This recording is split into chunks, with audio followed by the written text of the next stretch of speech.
Okay, one other quick thing that we want to do here is update our hosts files. So we're going to update the hosts file on the CentOS server, and we're going to update it on our local development workstation. So to do that, let me clear the screen. And we need to switch to the etc folder. We also need to switch to the root user.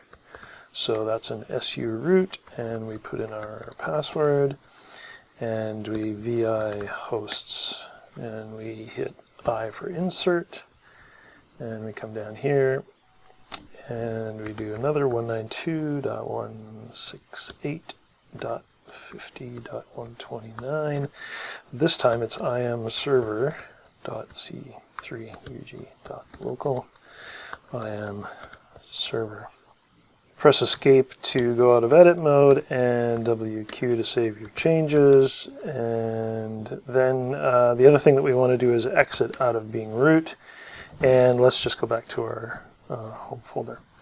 Okay, now let's close that, and we'll go over to our local workstation, which in my case, Macintosh HD etc, and there's the hosts file, and I'll just edit it with my Atom editor.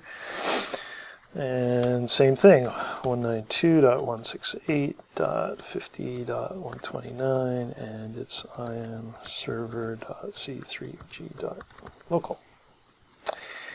And we'll do file, save, put in your password, and close. Close that. Back here, and let's stop this here. We will come back in the next video and continue with the setup of our Domino credential store.